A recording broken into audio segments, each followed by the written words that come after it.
Good evening, ladies and gentlemen, and welcome to Mind Matters, a discussion on the importance of mental health amid the global pandemic of COVID-19. Today, we will be discussing about the importance of one's mental health, the stigma associated with mental health, and and the added importance of taking care of mental health during this global pandemic. We are moving towards the end of July, and that just means another month amid this pandemic. We are living in testing times. The time has never been as tough as it is right now. And we are facing situations which are unprecedented and extremely unpredictable. No one has a clear cut idea of when this is going to end and how it is going to end.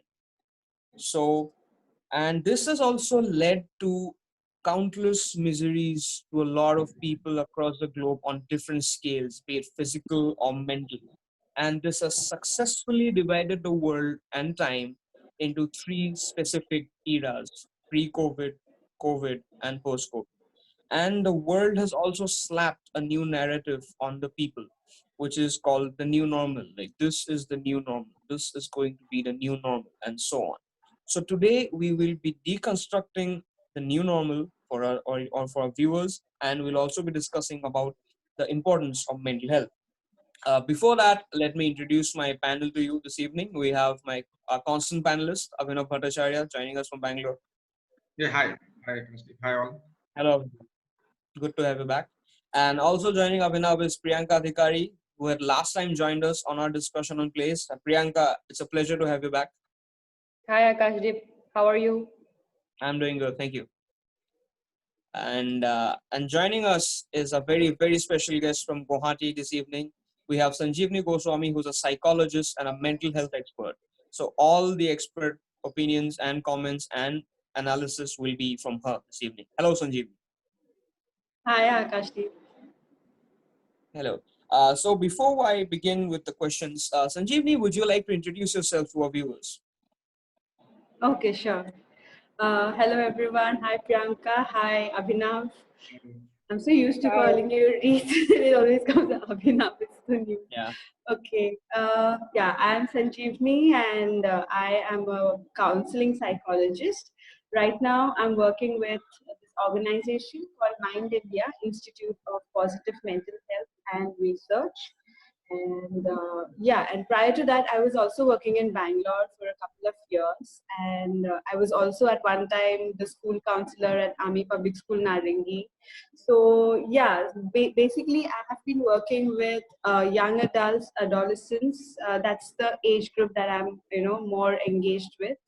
And yeah, that's what I do. Okay. Thank you so much for joining us, and thank you so much. Thank you. Thank So you. let's begin with the first question. Since this is a show which we usually talk about literature on the show. So let me begin on that literary note. Let me ask you, Abhinav, about the issues related to mental health that which have been portrayed in literature over the years. What's your view on this?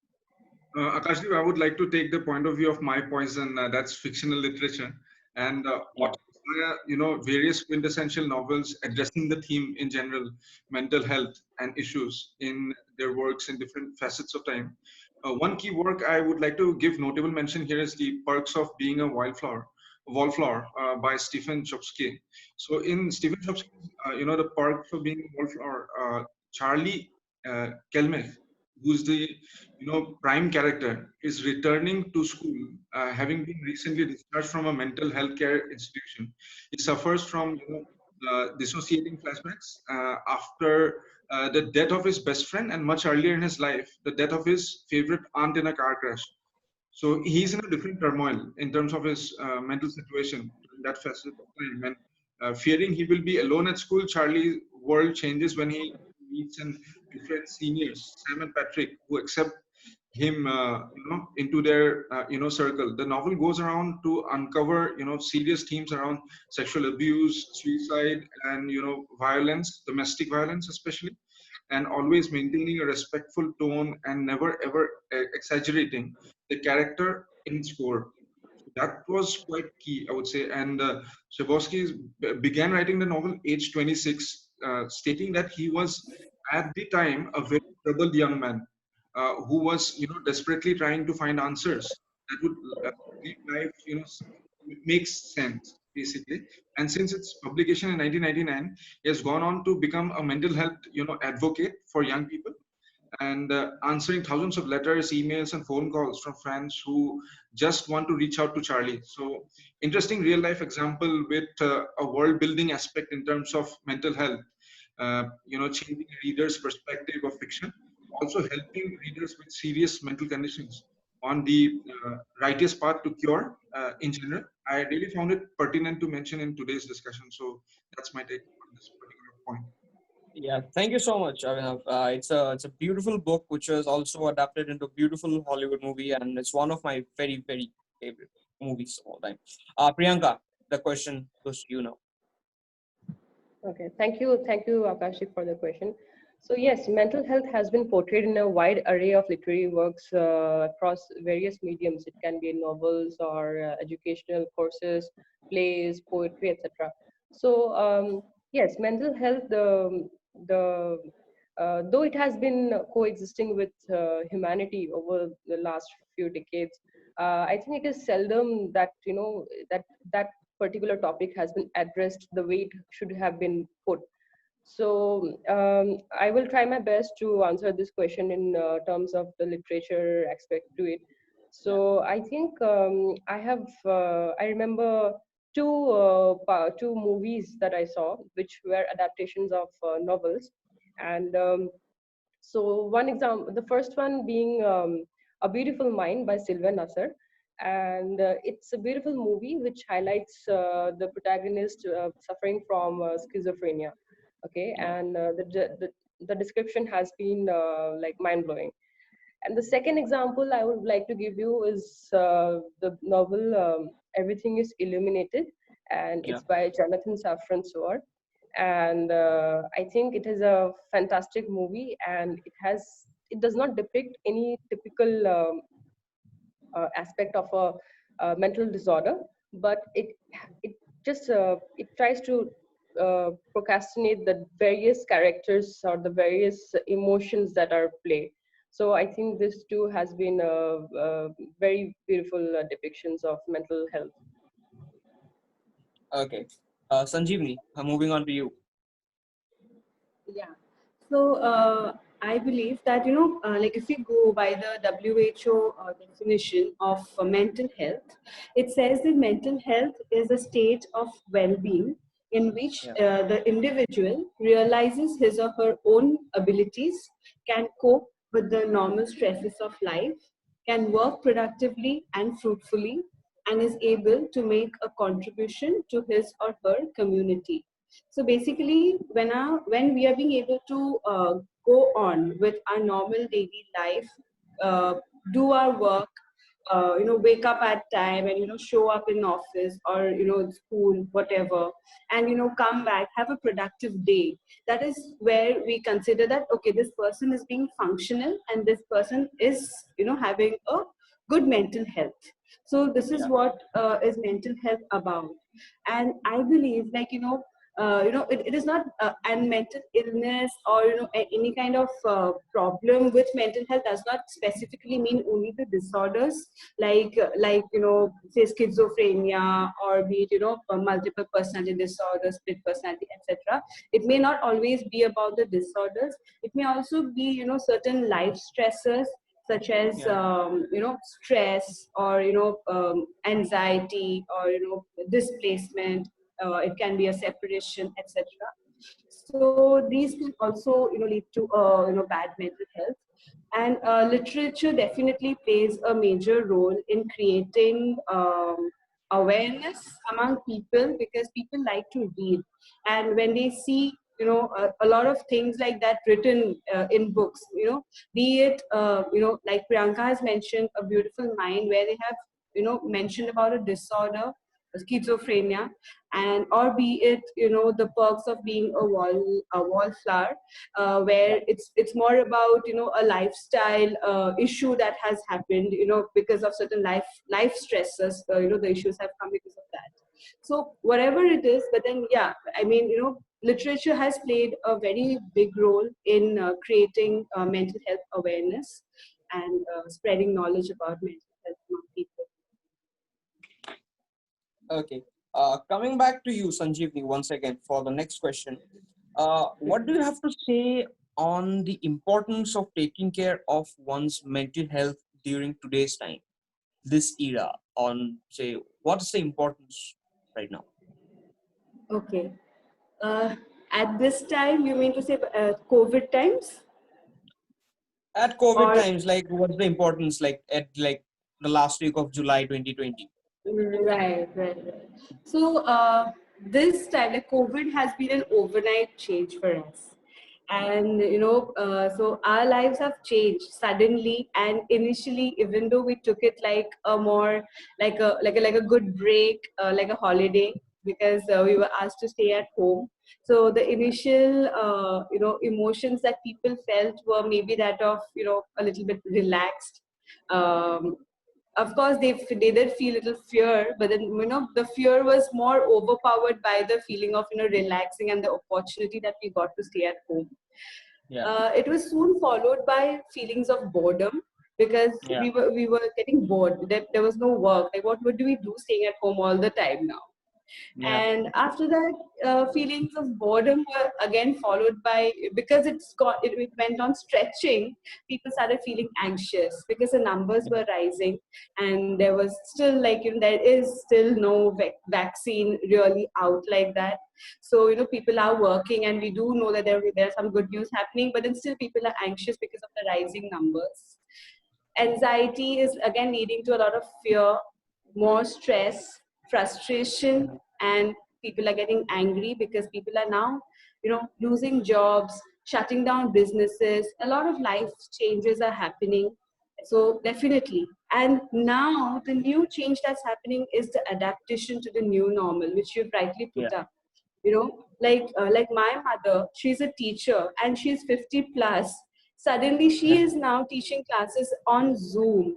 And this whole yeah, adaptation, to new technology, to the new thing, for somebody of her age who has always used the chalk and talk method, yeah, is tough.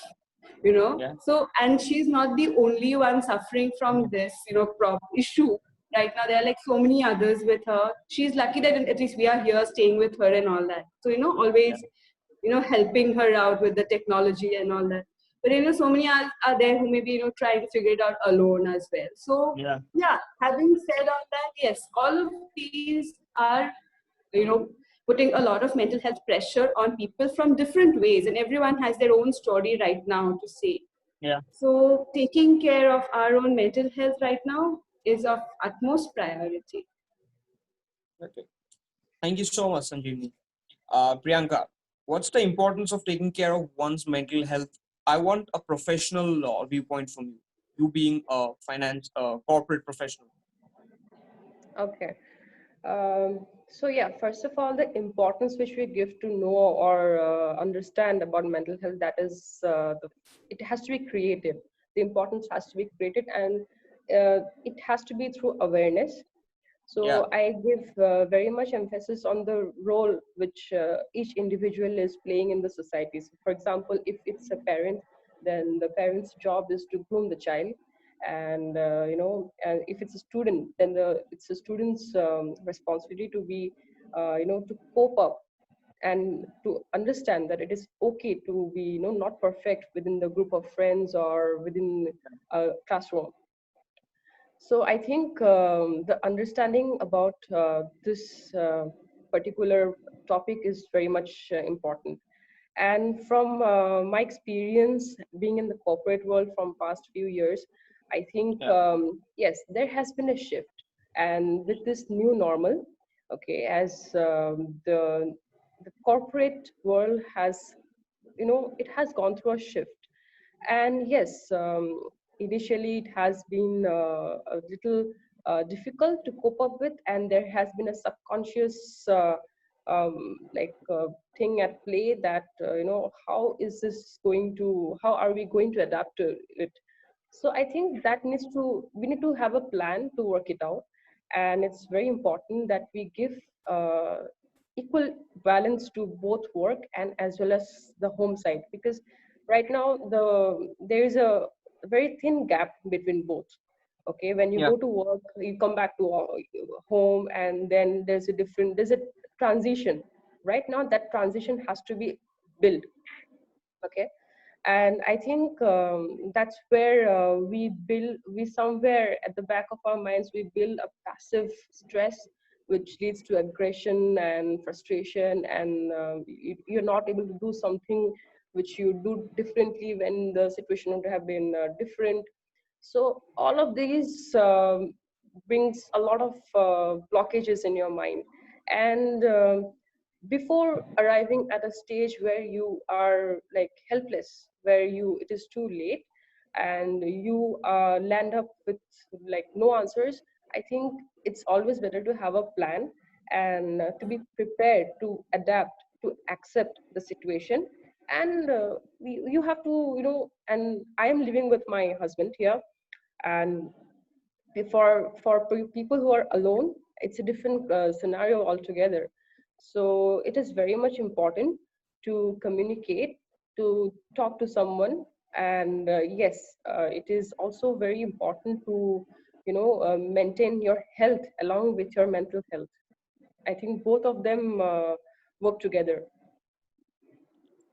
Okay, thank you.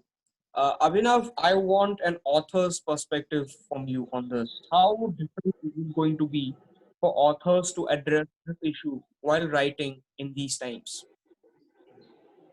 Kasip, and totally, I would like to completely say this fact that whatever even Sanjeevani had mentioned is quite key. I mean, today, if you see how we have come to, a stage-wise, meltdown in terms of how things happen in terms of COVID, and also in terms of what Priyanka had mentioned around the adaptability in corporate life to maintain the work-life balance is quite key.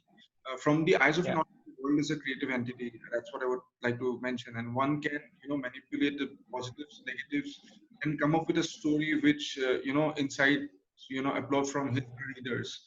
And if you see, not just today, right, throughout the ages, if you consider, yesteryears, the medical technology and even psychology didn't have the evolutionary concepts and aspects around innovation.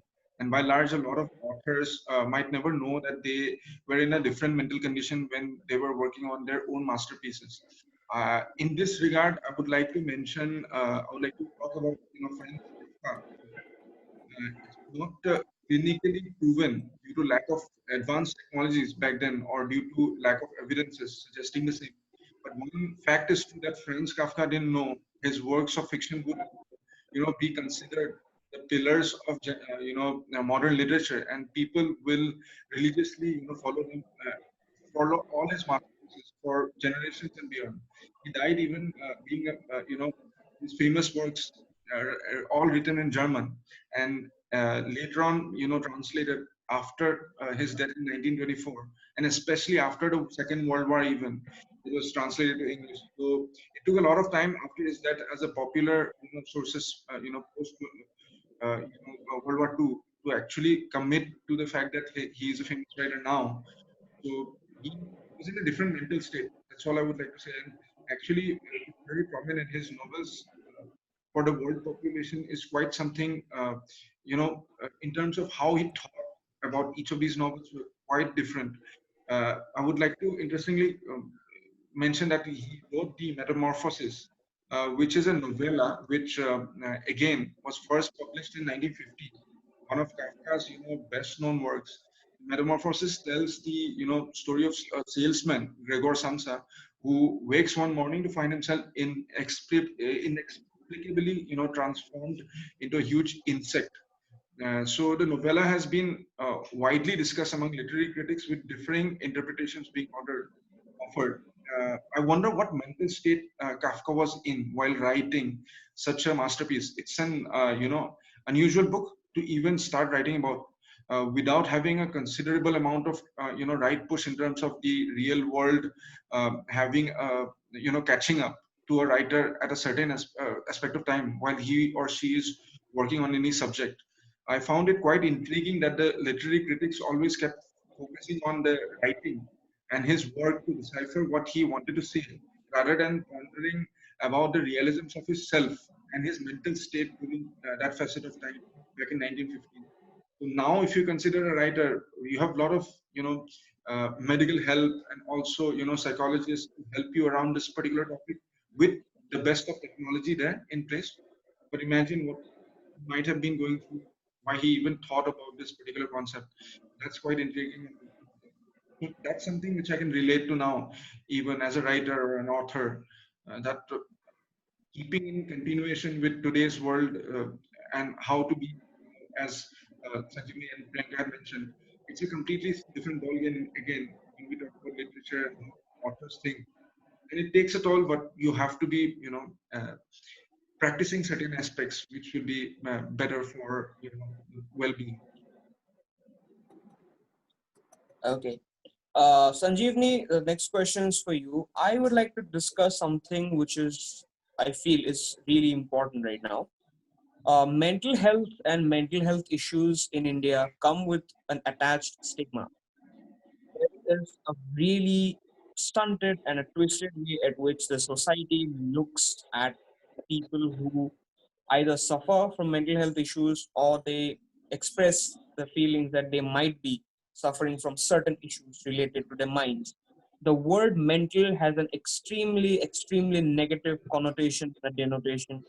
And like, I had recently seen this video on social media in which this guy talks about his uh, battle with depression and anxiety amid the pandemic. And he says, I come from a village in which if you say that you're not doing okay in terms of the mind, you're either possessed or you are lost your balance in totality. We are okay in addressing physical ailments like, say, a fracture or an infection, but why are we so negative when it comes to mental health, Sanjeev? Why? You know why, Akashdeep? Yes, Because please. since childhood, we have used the word mental in such a Yes, negative way. I think yes, we all have a role to play in it, and I will not escape. I mean, that does not, I would not say that I don't include in that group, okay? I mean, yeah, I don't know from where we have learned that, but then when we say that, oh, somebody's mental, means somebody has gone mad. That is what we mean to say, somebody has, lost their ways of understanding and perceiving. Mental, it's a mental case, yeah, I don't know why it's now, after I've grown up, after I've become more aware about things, I have personally stopped using the word so negatively, and I have yeah, personally, started, of course, creating awareness and all that. But then yeah, I can't deny my own childhood that, of course there was a time when we also used it, in a very negative way. But then that is where the stigma has begun, yeah, and what's sad is that even today, like in 2020, even after, people are being, so people are trying to be vocal, people are trying to open up, people are trying to share stories, and people are now aware about the part that, that mental health illnesses are, they are not something to be scared about. But that it is okay to have an issue, that it is okay to go see a psychologist or a, or a psychiatrist. A segment of people are now aware about it, but in spite of being aware, the stigma still exists, and that is yes, it where, does. yeah, and that is where, we need to look into that, like, what's the point of being aware about something when it comes to your own application, you're still, not really following it, and this this stigmatization is coming from two angles, it's coming from the public. That's a public stigma, that people are saying, in that house, that, the son of that particular house has gone to see a psychiatrist, something is wrong, Yeah, you know yeah, so that's the public stigma, that other people are stigmatizing. Now stigma also comes from within, now, as long as I am giving a mental health talk on somebody, or I am giving an advice to someone else, it is all good. But then the moment maybe a psychiatrist comes and tells me that, look, I think, you may have, certain symptoms of this. Why don't you come to the clinic or something like that? I will, definitely go into a denial. And here Yeah. I do not mean, like I do not mean like but generally, like people have this thing that, I mean, I am not possible, it's not possible for me to, suffer from something. I am all right, or maybe, when it comes to my own family, my own brother, sister, mother, whoever, then we get into this denial mode, like, oh, we've seen this one grow, he has always been like this is not an issue, this is how he is, or how she is. So that is where the stigma has again begun, that we do not like to accept a mental health illness. But then whereas things that mental health actually talks about is something that we've always learned. Mental health is what, like the ability to be functional is what is your mental health. And Yeah. be it your mother, be it your teacher, whoever, since childhood we have learned mental health topics, like topics like be honest, be polite, topics like share your things with other, talk properly to other people, all of these are mental health topics.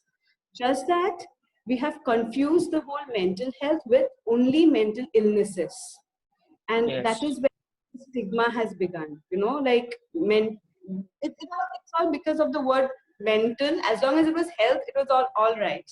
Because mental has come before it, we have started thinking it's only about the illness part. And even though people are now trying to break the stereotype, trying to break the prejudices, but we do have a long way to go. We do have a long way to go. Priyanka, let me ask the same question to you.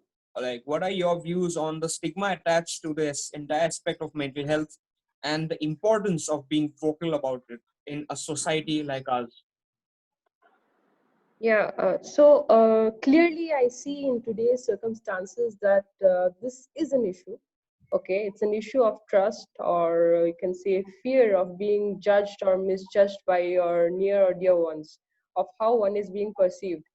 So, which eventually leads to not letting out your feelings to your closed ones, or in fact, approaching a professional help.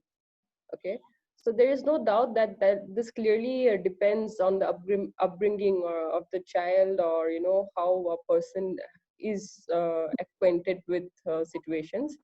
And it should be very clear from a very beginning of an individual that it is not a problem per se to be treated, but it Yeah. can be a discussion, it can be a simple discussion, that's all. And that is what is required, and to make your availability known, that you're available to talk to, and the person is reachable, and you can communicate with him or her. And also, which I think is what we need to be very mindful about, is the arising need of being heard. Yeah. Okay, both has to go hand in hand. Yeah. And it is equally very important of hearing or listening to somebody. And because if not, then that's how the actions come into place, which are very drastic, and it is merely contributing to the statistics of suicide in the country. So I think this stigma, which which comes with the baggage of discussing mental problem, I think it's high time that, as Sanjeevani said, that there are efforts going around, that the stereotype is being broken. But are we already there? Then I think yes, it's going to take some time, and we are already late for it. Okay. I mean, it's a long battle ahead, Yeah, and yeah, for sure. But yeah, it's never too late to start. no, it's never too late. Yeah, The first step of solving a problem is acknowledging the fact that there is a problem. So totally, totally. Acceptance is key. acceptance is key. It has always been. Yeah. Abhinav, what is your take on this? Yep, interesting question, and I believe it's always great to speak your mind and not, hold things back. And not an expert in this though subject especially, but in terms of general mental health, one who talks about their daily strife in general, who talks out basically in general, is always in a positive mental state, I believe, and And that's my take. Okay. Sanjeevani, I have another important question that I want to ask you. What is the added importance of taking care of one's mental health during the COVID crisis? Like these are testing times and these are tough times. And is there any difference in approach? Are there any extra measures that people need to take given the way things are right now? Like July to 2020 versus July 2019, any change, any additional efforts that people need to take in order to take care of their mental health? Yes, definitely. We do need to take, some added steps in order to have, in order to care for our mental health, because whatever is happening around, even though it may not always be a conscious impact on our mental health, even though it may like look like okay, we are doing everything and we are being functional, so maybe my life is not getting very big, very hugely affected. But even then, at the back of our head, the whole the tension of COVID, or maybe Yeah, the tension about the uncertainties, or it can be the lethargy because we are always at home and there's not much physical activity, yeah, is leading to a little bit of downfall in our mental health, and yeah, therefore some extra effort is required. I just want yeah. to suggest a few pointers here. Please do. First is that we can have a timetable, you know Yeah, uh, because we are at home most of the time. We are maybe studying from home or working from home, whatever, but basically since we are mostly occupied at home, we can have a timetable about our daily activities and what are we going to do. This yeah, timetable may not always be highly rigid, because it may not be possible because we are at home and we tend to get little lazy. But it can be a flexible timetable, but definitely a timetable will definitely help us in sorting the day out, that what are we going to do today. Otherwise we may just feel very aimless uh, about how to go about the whole day. And while making the timetable, when we're setting our goals, we need to make sure that the goals can be smart. Now, what is a smart goal? S yes, here would stand for specific, M is measurable, A is attainable, R is realistic, and T is time bound. So my goal should be such that I can actually achieve and I can actually do. If my goal is to supposing clean my house today, then even then I need to be specific about whether I'm going to do dusting, or is it about sweeping and swapping? What about the cleaning? So that I can actually do it. Will I be able to do the entire house, or will I be able to do only 2-3 rooms? How am I going to do it? So so realistic and specific planning of the day is something that we may do. Apart from that, in order to feel a little relaxed, we can always practice our hobbies, our long lost skills, something that we were always interested in, which we never got time, be it music, painting, anything of that sort. We have to try and make sure that let this distance be only physical and not really social. yeah, Get in touch with your friends over phone, get in, have a video call, get in touch with people back, maybe you're staying away from your parents, or maybe you're staying away from your loved ones, you're alone in a hostel, wherever. But getting in touch with people can always help us sail through these times. yeah, Even at home we can have some family time goals, like okay, today let us make lunch together, or let us do something, because living with the same set of people day in and day out may also get monotonous for some people. So if that takes place, then we can always have some alternate ways of doing things, so that we are, hello, am I connected? Oh yeah. yeah, yeah. You are. Yeah. So having some alternate ways of looking at the days may help us have a better outlook at how we are surviving the pandemic.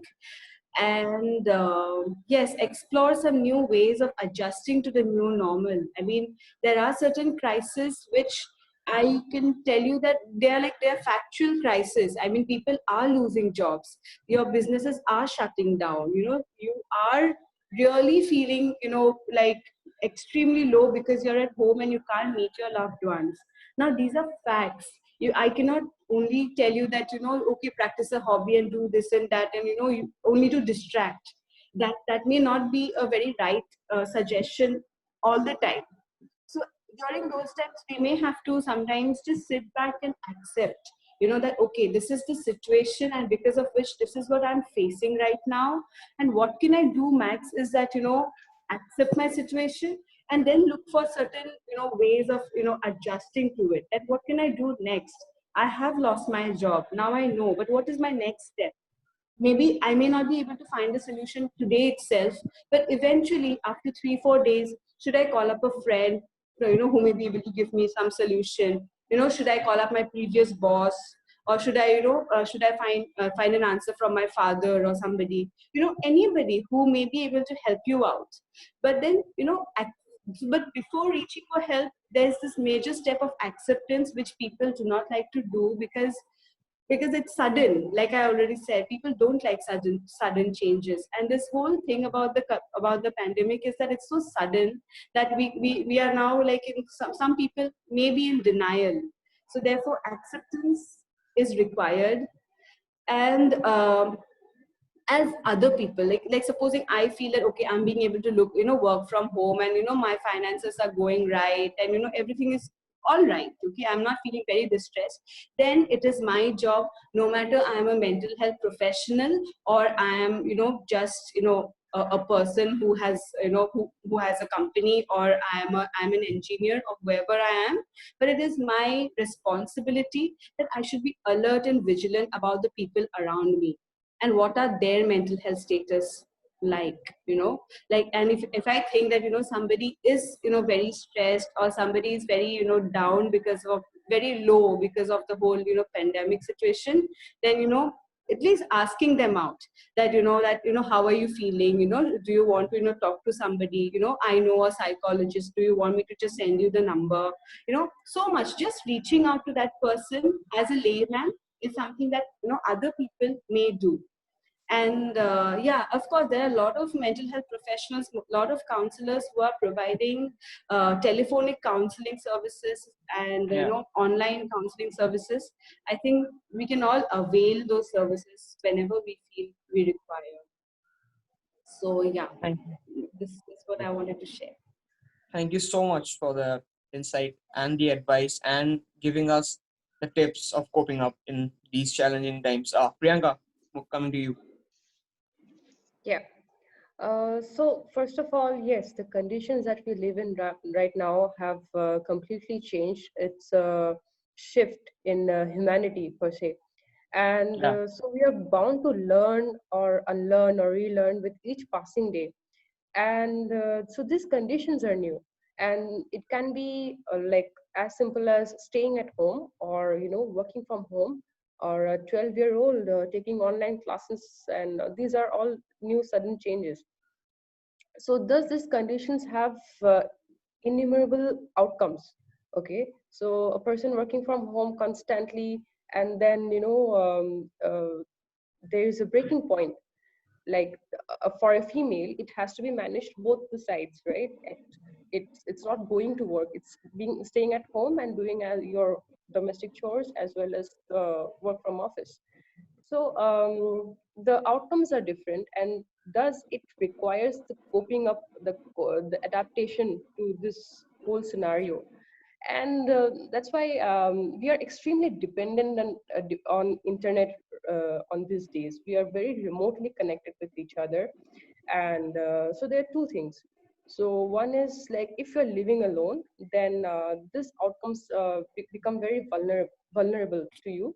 And if you're living with someone, then it is of a lesser degree, because the adaptation is distributed, right? Yeah. The other person helps you, or you can talk to that person. So I think, yes, a routine definitely helps, to plan your day out. and uh, and I would say that sometimes it's okay to, to feel low and talk about it and do something different than what you have been doing in that same time of the day on the previous day. So keep yourself engaged, but sometimes take a break, sit back, and retrospect on what you have, how the world is succumbing to certain different scenarios and circumstances. And I think these times which we are in right now, these are, if we really use it well and if we really make something, I think these are really gifted times. And we should definitely be, optimistic about it. And it's okay to have a certain level of, stress, but we should have the capability to cope with that stress. Yeah. Okay, so glass remains half full for Priyanka on this. Yes. That's optimism. Optimism is always helpful. Abhinav, I wanted to discuss with you like the importance of keeping upkeep and continuing with the process of writing and penning down stories and narratives during these testing times. How would a writer, a novelist, or an aspiring writer cope up with these times, as according to you? I agree to the point, as I think Sanjeevani had mentioned around the structured approach, and especially how you take on the goal setting seriously during these times. It's quite critical, I would say it is almost mission critical. And as Priyanka had mentioned about the balancing act, that's also again today very critical to follow closely. So similarly towards how the literary world works, COVID-19 has been a never-ending, conundrum of a lot of negative vibes for all today due to various Yeah, restrictions. I believe it does take a lot of, of toll on any individual to restrict his or her routine to behave in a confined space to perform their duties. As an author, I had mentioned this during our author's interview. I believe a yeah, writer's block is quite a key aspect to address. And imagine a yeah, writer's block during COVID-19. So that's something another. It's like a different paradigm in itself. And I feel taking breaks help. Sometimes longer in terms of days, sometimes months, until the time is right to continue work on a manuscript. I follow it quite yeah, religiously, and also not keeping any deadlines. It works best in terms of the mental aspect and the toll which might take if you had real time deadlines on your work or fiction or non-fiction as an author. Moreover, I would say quality is diminished if you have a unrealistic goal in mind. I keep tabs on all these aspects while evaluating my options as an author. So that's me. Okay. Thank you so much, Avina, for sharing your insights on that. That brings me to the last question of this discussion. I'd like to ask each one of you about any famous writer, author, or a book, be it fiction or non-fiction, which, according to you, had succeeded in addressing issues related to mental illness and the overall impact that it had on the entire narrative of mental health issues, of combating them, and in successfully defeating them and winning the battle. Sanjeevani, I'd like to start with you. Okay.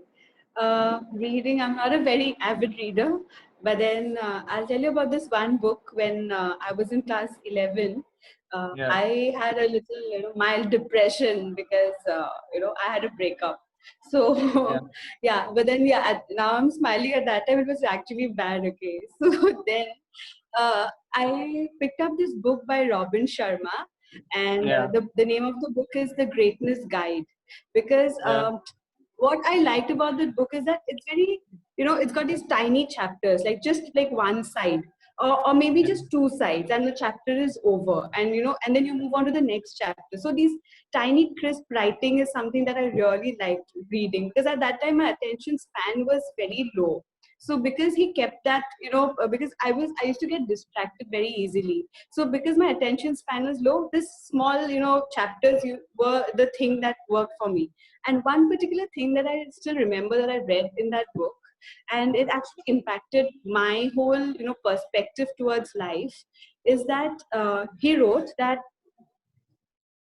don't think about life as a major big thing, that oh, my life has gone wrong, or Yeah. my past has gone completely wrong, or my future, I don't know, it's so uncertain. So when we term it in huge terms as life and past and future, it becomes like an unachievable thing.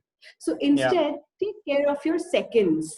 Okay, so he said that because the seconds will get together and they will become minutes, minutes will get together, will become hours, and then days, and days to weeks, and weeks to months, and months to years. And then finally, when you see, a year is nothing but an accumulation of millions Yeah. and millions of seconds. So if you have lived every second right, that means you Yeah. will actually end up living a happy year. And so this whole thing where he has, where he mentioned that whole thing that we just need to take care of our seconds and nothing more, Yeah. that really, made me look at my life in a more simplistic manner, and he Yeah. made my troubles look simpler. And Yeah. and I think, yeah, it did make a big difference to my life, and I'm sure all the readers who have read that book, because that was counted as a bestseller at that time. So Yeah. yeah, It was. so must have been, made, it is a good mental health book. So I like to read these self-help kind of books. Yeah. Yeah, so that's my yeah book. Yeah. I had read a book in college called The Power of the Subconscious Mind, and that was pretty impactful back then. Uh, Mm-hmm. Priyanka, your take. Yes, well, I have also read a few non-fiction ones, and Yeah. yes, Sanjeevani cheers, because I am also going to talk about Robin Sharma's book, which was called The Monk Who Sold His Ferrari. Yeah. And I think it's a beautiful story which highlights on the identification of a simple yet happy life. So how you can inspire yourself by understanding the simplicities of life, and yet be happy. So that was one of the great books which I had come across. And another one was from Virginia Woolf, and the book is called To the Lighthouse. To simply say, it had the power and the beauty of the emotions which were portrayed, like how a child faces the child faces the different emotions as he grows up, and the relationships which develop among adults. And the time when I had read it, it had impacted me to reflect on the complexity of relationships and the subconscious struggle which we all, some way or the other, go through. We think about it subconsciously. Exactly. And I still remember the beautiful quote where Virginia Woolf had it on the book, and it's called "Life as it is when we have no part in it." Yeah. Abhinav, the final word. So first of all, what a great mention of Robin Sharma by both of you, Priyanka and Sanjeevani. Thanks for that. And as Sanjeevani had mentioned around the fact that about the timeline, how it rolls on, basically around that aspect. I would say similarly, I believe even there's a book on Rahul Dravid as well today, who once said a very infamous quote that he believes in ball by ball, over by over, or session by session, day by day. That's how he figures it out. His particular day on a test, match. Just relating this to cricket and daily life as well. So yeah, it's quite key, and definitely it's very interesting. And of course, I would love to talk about fiction. I'll stick to it as well while addressing this question. I would like to mention a single work this time around. Mrs. Dalloway, again by the infamous Virginia Woolf, set entirely in just one day. Mrs. Dalloway follows, high society Clarissa Dalloway as she reflects on her life while, preparing to host a party for the evening. At the same time, first World War veteran, Septimus Smith is struggling with PTSD, a post-traumatic stress disorder, after witnessing the death of his friend.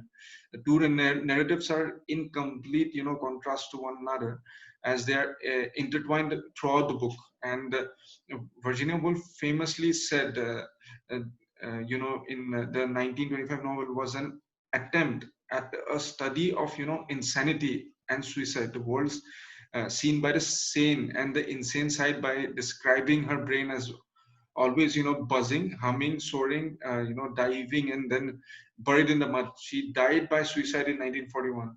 So the duality of Septimus and Clarissa are believed uh, to show, and Woolf's own, life experience with the, veteran representing her inner thoughts, while, Clarissa embodies her outer self she shared with the world.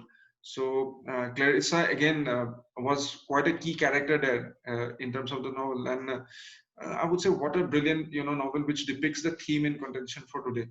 Not only the characters, also the writer, and what, mental health is all about, and if we neglect it, what really happens at times. So it's very pertinent to the topic, and what a masterpiece though, by Virginia Woolf. So that's my take for today. Okay. And it's a wrap on this discussion with that. Thank you so much, Abhinav. Thank you so much, Sanjeevni, and thank you so much, Priyanka, for joining us Thank in you. on. Thank you so much. Thanks, guys. Thank Take you care. so much. And that was Mind Matters. I'm Akashdeep Baruah. Thank you. Thank you. Thank you. Bye.